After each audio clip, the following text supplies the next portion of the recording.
The following presentation is part of the Technology and the Corporation Conference Series, sponsored by MIT's Industrial Liaison Program. All right, good morning. Hard act to follow there, Glenn Urban, but I'm super fortunate to work with Glenn on several projects, some of which I'll share with you today. What I want to talk with you about in a general sense is this idea of the locus of control, which Glenn sort of teased for me, thanks Glenn, no longer being in the hands solely of the firm, nor solely in the hands of the consumer. But I even want to back up a little bit. So here we are at MIT. We've got all these numbers and symbols. I mean, even the decor is quantitative, right? And when we think about all of this stuff, it really is symbolic of a movement toward highly quantified understanding of behavior. And as a behavioral scientist, I always find it interesting when the numbers don't match the behavior. Now, we've just come off of an election. You may have heard there was an election. And a lot of the talk was about how did we get surprised by this? How did the numbers get it wrong? And even further, discussions about rationality and irrationality. Why do people sometimes vote, for instance, in manners that are counter to their self-interest? And this is a whole field of behavioral science that I represent here at MIT, at the Sloan School of Management and at the IDE, the Initiative on the Digital Economy. So I'm really happy to be presenting this to you because I feel that it's really timely. And if you remember one thing today that I've said, just remember this. When we talk about the locus of control neither being here nor there, we also need to think about how we can truly gain understanding and predictive power.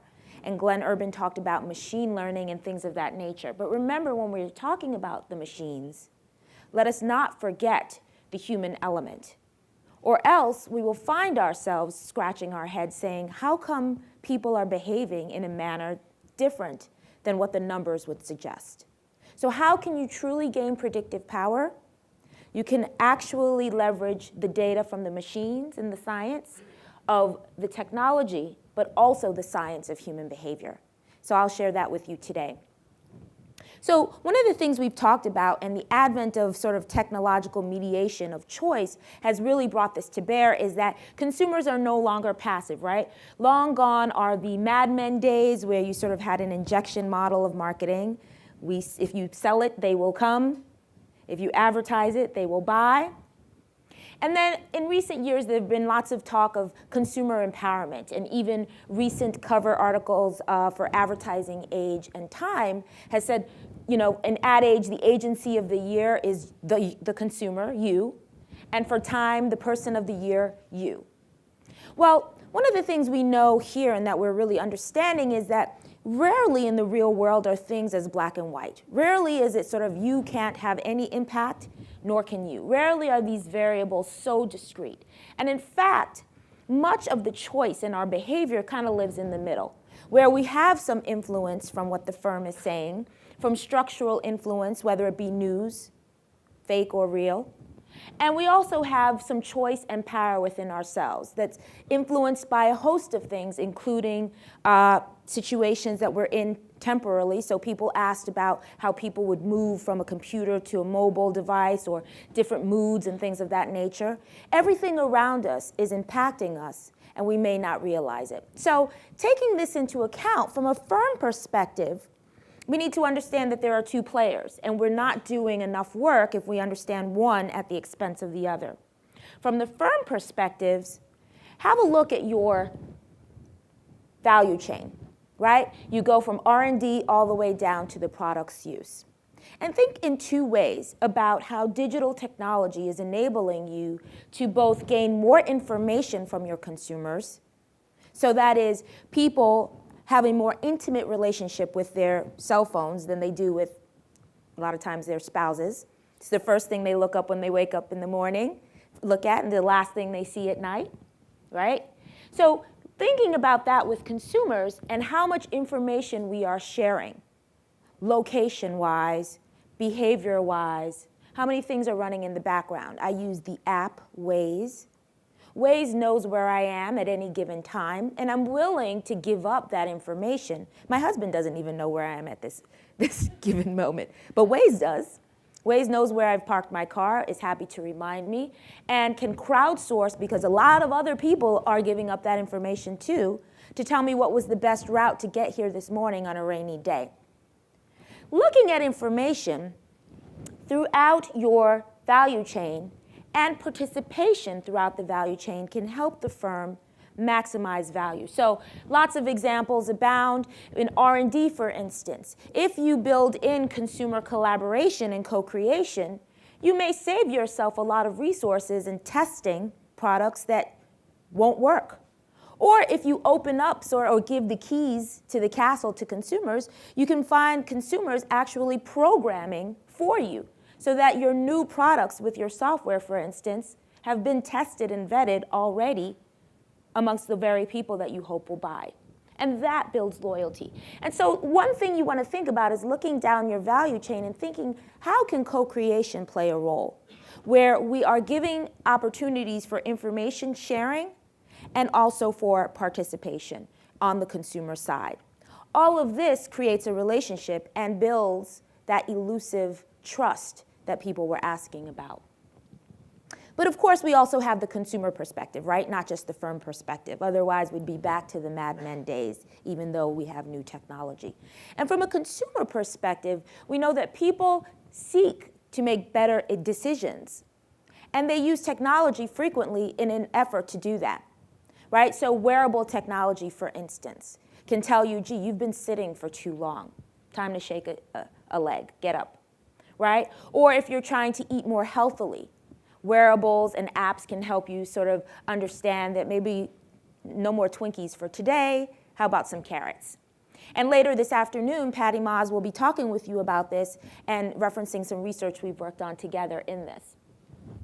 So when we think about these two sort of sides of the coin, and we think about data and behavioral science, I really thought this recent, from last week, article in Forbes was very, very apropos and prescient for today's conference, which is, are big data and predictive analysis, analytics and social media getting in the way of basic marketing?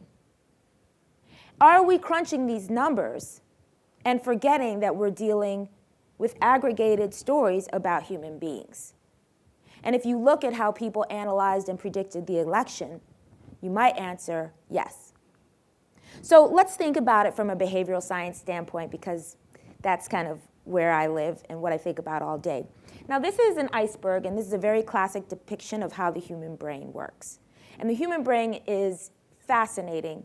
Not just the most intelligent of us, which of course are seated here, but any human brain really is fascinating, because the human brain can process consciously about as much information as can fit on a Post-it note, right? So you can see this picture of this iceberg. You're watching me walk across the stage and talk about the human brain. But much and most of the work is going on like an iceberg beneath the surface. And because of that, we have sort of a supercomputer that is our brain, which analyzes all sorts of things, including telling your heart to beat and your lungs to breathe, so you can actually think about other things. But also, it's noticing a variety of things that you don't even realize that you're noticing. So it's noticing all of these numbers that are floating behind me. It's noticing any discernible accent that I might have. It's noticing a variety of things that are impacting choice in ways that you can't tell. And this is important because we have so much to process and so little conscious resource with which to process it that our brains are prone to cognitive bias, which means things are influencing me, I don't realize it, and things in my environment are nudging me in one direction or another. This is hugely important when you think about, for instance, news feeds and what kinds of stories you see populated in your news feed, even though you haven't paid it much attention, right?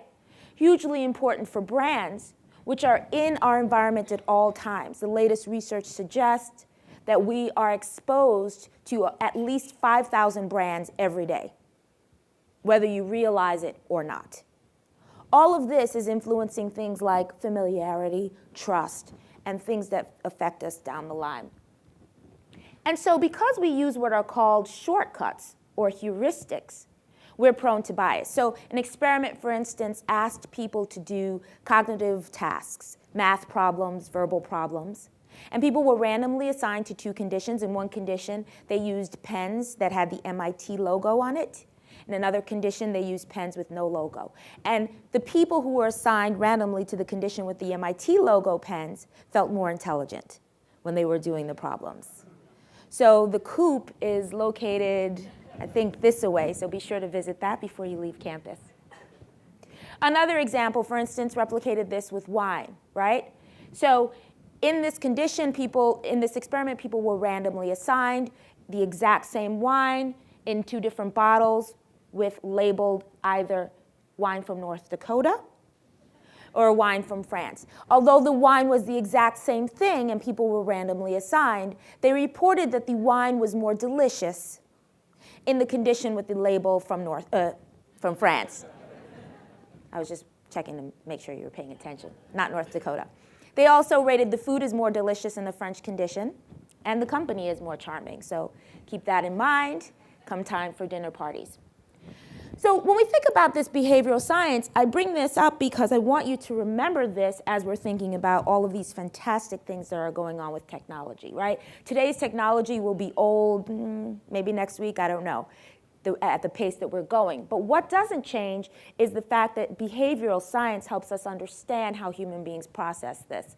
And from a user experience, if you are a UX officer or have a UX officer in your organization, which I highly recommend, you should be thinking about these things. So for instance, the merging of traditional and new media. Watching television shows, here's a screen capture from Bravo, but this is going on pretty much every network nowadays, where you have the program running and you have social media tweets popping up while the show is running. So remember Glenn was up here and he was talking and you guys were asking questions online? Similar effect, except with strangers on a national basis. Now, in this tiny little microcosm here, while you were coming up with questions and Glenn was sharing his research, and you're upvoting and downvoting questions, what you may have noticed were some interesting effects about which ones bubbled to the top, and that may have affected your perception of which issues are more important, and Tony asked those questions to the audience. Imagine this on a grand scale across the entire country while people are watching reality TV. This is going on National Geographic Channel, on all of the NBC Universal channels, OWN Network, Discovery Channel, and things of that nature.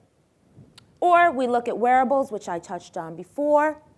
How are these things nudging us in directions that are helpful when it comes to our health or with regard to other behaviors?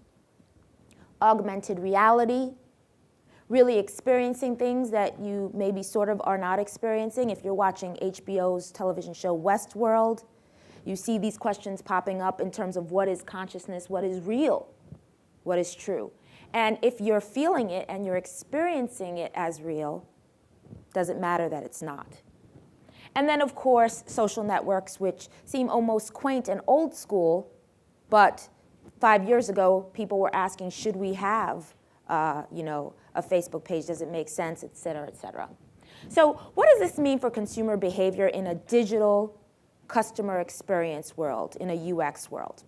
Well, the first thing is that information is being shared all over the place, but the direction in which it's shared is no longer linear. You know, if you think back to graduate school, we've got B2C, we've got B2B, but and now we have C2C, right? So I post something or I create a video on YouTube or something like this, but the arrows are really sort of all over the place, right? So we've got B to C, to C, to C, back to B. And this flow is far more complicated. So one thing to think about is, what is the flow of information? And not just the flow of information, but the structure of that information. What we find within digital media that's really revolutionary is that human beings are able to share information and they sort of default oftentimes to a narrative structure. See, I went to this place and what happened to me was ...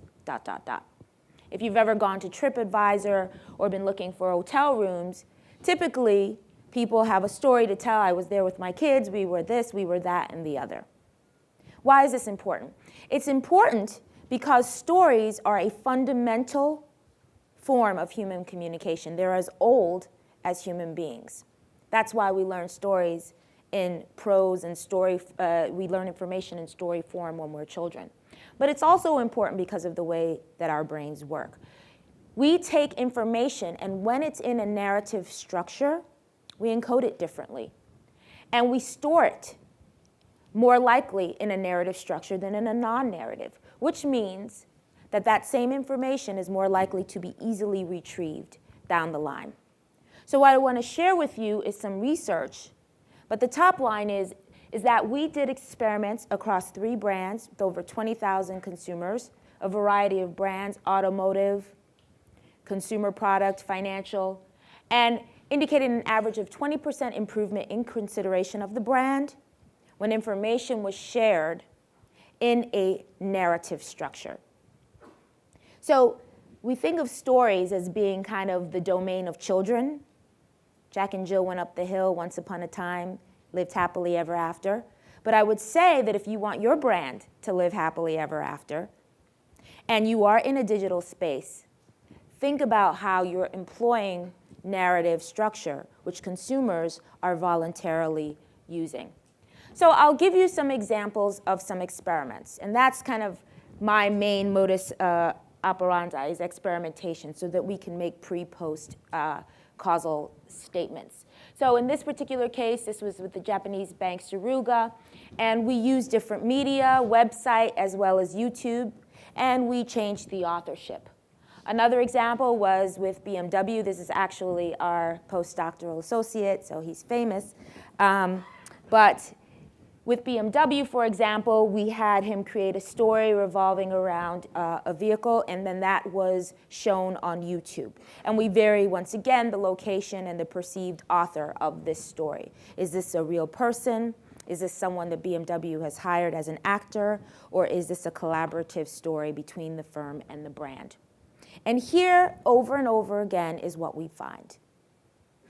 Stories that are made by the firm are not as compelling with regard to a variable that we call self-brand connection. Self-brand connection is a variable that's actually older than this research. It's a scale that is a combination of a variety of measures, but ultimately what it says is this brand gets me, right? It's a fancy word of saying this brand gets me, this brand is relevant to me. Now, when the firm is trying to share a story with the consumer, what happens is we know consciously that it's a persuasion attempt. You're trying to sell me something. And so even if we like the brand, even if the brand is well regarded, we sort of have our cognitive dukes up, where we're ready to sort of take things with a grain of salt because someone's trying to sell us something. As a result, the coefficient when it's made by the firm is actually negative. When we have information in a story structure made by the consumer, we have a positive coefficient, but it's marginally significant from the standpoint of, okay, you don't work for the company, you're a person just like me, but maybe you're a little bit of an outlier. Maybe your situation doesn't really jibe with mine because maybe you have lower expertise in the category. Maybe our tastes are just different. So I believe that what you're saying is more real, but it's not as legitimate. And so what we find is what's better than either of these is when that information is in a narrative structure and it's brought to you by both. There's a compensatory effect where the firm gives it legitimacy. If BMW is sharing it, must be high quality, for instance. But also the consumer being part of the authorship gives it authenticity, right? There's someone real and tangible who's a person like me that gives this some sort of gravitas. And therefore, we say that co-created stories are quite powerful because you can have actually a story made by a consumer that's located on your brand's site that significantly increases the self-brand connection, and also another variable called narrative transportation, which is the degree to which the story was compelling.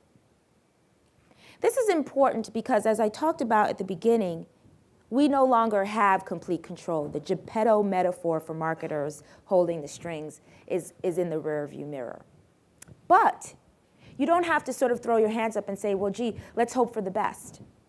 You can actually identify consumer stories that are authentic and compelling and then feature them on your brand's website. And they are more influential than the consumer story just out there on YouTube by itself, or something that you've paid a ton of money to craft artificially. Very powerful how these two locations and authorship variables have an effect. And as a result, BMW took these findings and created a BMW Stories campaign to really sort of use consumer-generated content on a BMW platform, leveraging this compensatory effect. Another example we looked at is looking at these different sorts of media, traditional television media and digital media. When does 1 + 1 equal more than 2, right? I think a few years ago we could have been asking or having a conversation, is traditional media dead? In fact, I received something in my inbox, is cable dead? And there are all these pronouncements of death of media, but we learned that people are actually more nimble in picking cafeteria style when they want to see something in one location versus the other. So we looked at how these things might go together. We mixed media by having a clutter reel with different types of advertisements. Our focal brand actually was Mass Mutual, a financial services firm. And then we had people go online with a Chrome extension. So we asked them to go to their Facebook pages, and we had a Chrome extension that showed them in their news feed content that we created. So we were able to have the authenticity of a field experiment while capturing all of these data and manipulating different experimental cells. And basically what we find supports, again, this co-creative result, which is that when we find co-created content, it doesn't matter if it's on a TV screen, it doesn't matter if it's online. What matters is that this narrative is persuasive. We find some order effects, interestingly, that people being exposed to television first is better than being exposed to social media first. But ultimately, co-creative narratives are the most important and persuasive element. And we see these applications in the real world. If you've seen the recent Weight Watchers, for instance, campaign, Weight Watchers took with YouTube a variety of consumers' sort of stories that they posted, and then identified these stories and created a television spot with these narratives. So using various media and different authorship sources to create compelling persuasion. This has also been done with TD Bank, where they have found stories of individual users. In this case, this lady here, her child living back home in a different country, and then surprising these people with, at the ATM, a ticket to go see your child. And those stories from these individual consumers being leveraged to have authentic narratives in media. So with regard to this idea of really having the behavioral science aspect of digital media, the customer's perception of the value of the exchange. I've given you access, I've given you information, I'm even participating along your value chain.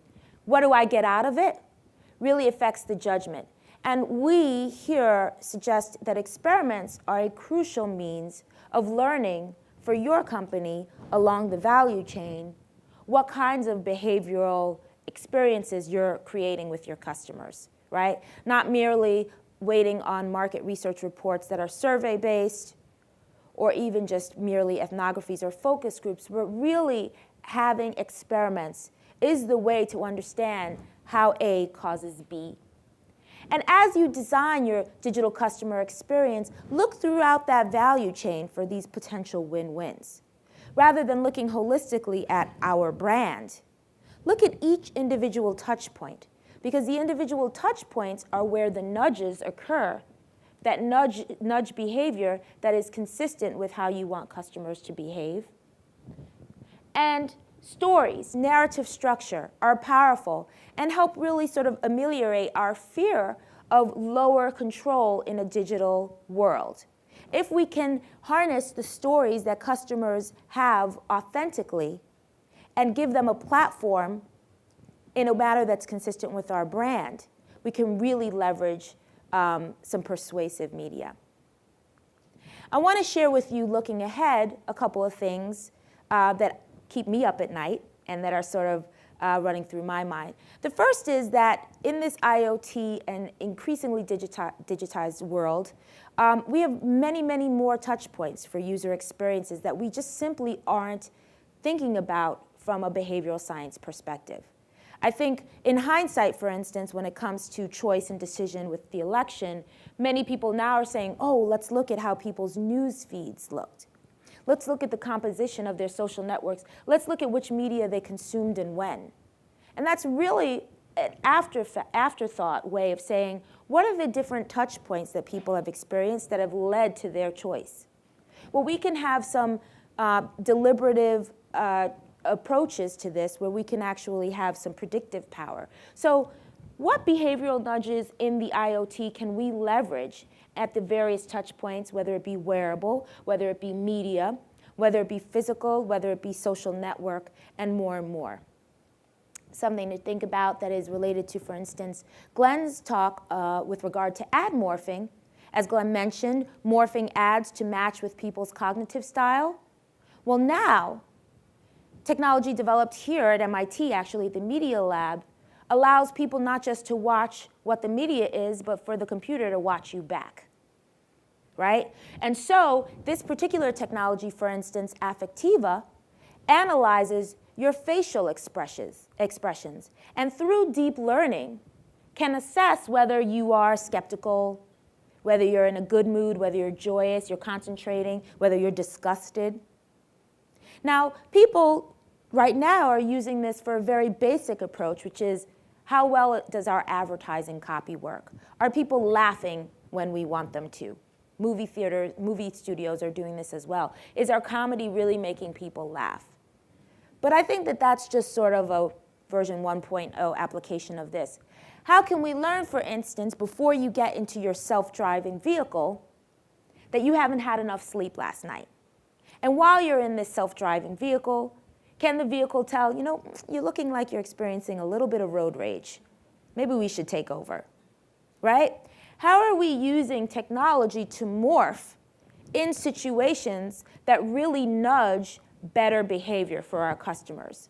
So when you ask about morphing for cognitive style and whether or not people's cognitive style is malleable, think further than that even about how people's emotional states are truly malleable and how augmented products and technology can help us be our better selves.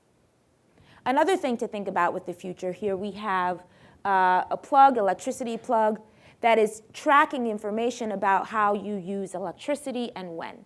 So this is you giving up, again, some control and saying, I'm going to give you this information, I'm going to participate in your tracking, but what are you giving in return, right? So this is a sort of version 1.0 understanding of people sort of willing to use Nest, for instance, to provide that data, and then we can have some understanding. But I think we can move forward in version 2.0 and think about what are the tipping points of when this is judged as exploitative versus innovative. When do consumers decide, you know what, I don't want you to know where I am at all times? And how can firms get some real understanding about where that inflection point is so that we can develop user experiences and products that live in that sweet spot? So that as firms, you're not collecting loads of data that are just collecting dust and not leveraged, but collecting data to say, oh, we have data. And how are you truly bringing greater value to the customer experience? And last but not least, health behaviors. If we're not healthy and people are ill and people's life expectancies are shortened, are we really sort of being a kind of productive society? How can we be more productive in this way? When we think about the value that we gain from participation and from information shared, perhaps health is the most important way in which shared information and participation can have a positive effect. So how can we get this win-win equilibrium where instead of just big data, where we collect data about what everybody's doing, we can collect deep, small data. That is, I can know how you physically respond after you eat something that you're not supposed to be eating. Or when you go to your physician, you can actually give them tracking information. I have a newborn child, and one of my favorite things is to be able to track all of his eating, his sleeping, and his diaper changes. Because when I go to his pediatrician, I'm able to say, the pediatrician says, how's he eating? And of course, I'm a nerd, so I'm able to whip out a chart and say, well, actually. Now, maybe that's just me. I like all the information. But if we think about getting better behavior around health and around education, how can we use these platforms that allow people to participate and share information to truly improve the quality of the world? So these are just some of the things that keep me up at night, well, other than my newborn son, thinking about, and that we're pursuing at the Initiative on the Digital Economy. We really love to do these experiments, and I'd love to hear your thoughts and your questions about some of the stuff that we're doing and can be doing to gain better understanding. Thank you. We'll go with the big voter. Most big products created without customers. Car, landline, Google, Facebook. Does that mean co-creation is incremental at best, not transformation? Yeah, that's a great question. I would say that many or most of the things that you've identified predate some of the platforms that we have now that allow co-creation within customers. Nevertheless, there was co-creation in each one of the things that you've identified. If you look back, for instance, on Facebook and how Facebook was initiated and developed, I happened to be at Harvard as a student at the time. Facebook was started as a platform to really aid students at the time, to aid students in classes to figure out study groups. And there was a social element too in terms of dating and the rest of it. So there actually was co-creation with the development of Facebook in the sense that Facebook morphed into what it is today. I will say, though, that it's co-creative in the sense that unlike MySpace, right, where MySpace, which, you know, has gone the way of the dodo bird, MySpace was sort of a blank slate. Facebook did provide some structure. So you could create within Facebook, but within the sort of structure of Facebook. I would also say that with regard to co-creation with software, in particular, co-creation has proven to reduce resource allocation waste and improve efficiency because customers have been able to sort of guide the R&D and the development of these products and have been able to provide data that has allowed the product to become more sort of appropriate for the target audience. So it's actually in the background perhaps more than is obvious. Thank you. The next question is about credibility. How does individual consumer credibility impact the brand's co-creation? i.e., how should the company think about prioritization or focusing on more credible sources? Yes, that's a very, very, very good question. And this idea of credible is a little bit in quotes, right? So in terms of individual customer credibility's impact, it has a huge impact. So research shows, for instance, when you look at reviews for experiences or products, people have these cognitive biases where they think that anybody who's very, very enthusiastic is probably on the payroll, and anyone who's super duper critical is probably just a miserable person. And so people tend to shave off the ends of these curves and go with the middle. Now, these are our cognitive biases because we have a bias toward thinking this idea that the truth is somewhere in the middle. This is why credible sources with regard to fake news are so impactful, even amongst reasonable people. Because if you say something ridiculous and out of this world, the average reasonable person is going to say, geez, that's pretty out there, but the truth is probably somewhere in there. The truth is probably somewhere in the middle. So if you have a debate and someone's saying something totally off the wall, you pull people's understanding of the truth in the direction of the extreme. So how should companies think about prioritizing or focusing on more credible sources is a major problem, and with regard to Facebook, for example, something that they're grappling with now. Some research that I did a couple years ago about discernment, I think, is really more applicable than ever. Now, at the time, I was doing this with regard to fake products, how people could tell when they were buying a counterfeit version of a product versus the real thing. And counterfeits being found in everywhere from pharmaceuticals to automotives, as scary as that sounds, and then, of course, in fashion and technology. And what I found with that research is that there are specific strategies you can use that can enable discernment. I think we need to think about that with regard to credible sources now more so than ever. The next one is, how does content generated, published through company employees, give their view related to your analysis of co-authoring? I was also might add to that, how can one tell the difference, and I'm being cynical here, between the company creating a personalized, co-created ad, but it's all done in-house and never talks to Jimmy or Mary out in the real world, but it looks like. Yes. I think, to show my bias, there are certain natural resource companies that talk about their employees being very concerned about the environment, and it doesn't gel. Yeah, that's one of the things that we looked at, this sort of gap between who's truly authoring it and what people's perceptions are. How can I, the public, know that difference? Yeah, so this is one of those situations where perception is reality. So one of the things we found with our experiments is that people have these perceptions about what looks like it's authored by a company versus what looks like it's authored by a customer. And some of the cues that people use to draw these conclusions include things like how extreme the praise or the critique is, right? And also the quality of the content. So a YouTube video that's user generated is going to look different than one that's created by an ad agency, something like this. However, even when we controlled for the quality eventually, and we made that sort of a non-factor, what we found, interestingly, is that people draw their own conclusions, so there is room for manipulation there. And secondly, quality has some interesting interactions with source. If the quality is low and it's consumer-generated, the consumer sort of gets a pass because you're not Martin Scorsese, you're just Joe Blow. So it isn't the most fabulous creation, but it's compelling because it's authentic.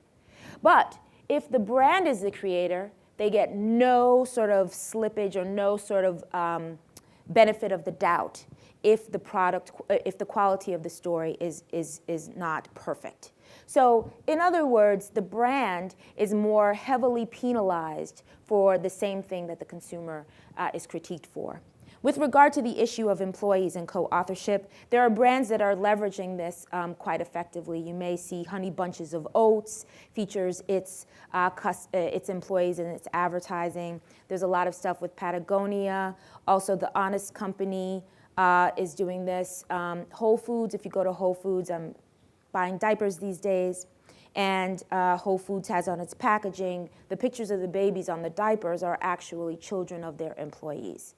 This is an example of co-creation that I think is effective so long as it really is consistent with the values of the brand, because otherwise it's not going to really gain you a lot if the trust in what the brand is saying isn't there, which may be why some companies that you saw, natural resource companies, when their employees were talking, you were skeptical if you felt that that was inconsistent with the values of the brand.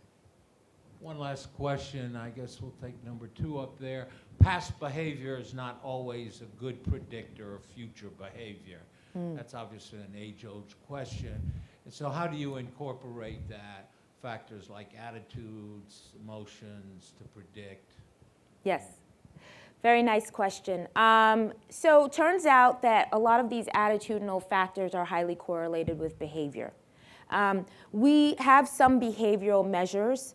Obviously, when you're dealing with things like vehicles, it's difficult to have people within an experiment experimentally purchase a vehicle, which is why we love these collaborations with companies, because you allow us to make these experimental A/B tests within the value chain or within the stimulus, and we can see the real effect on purchase.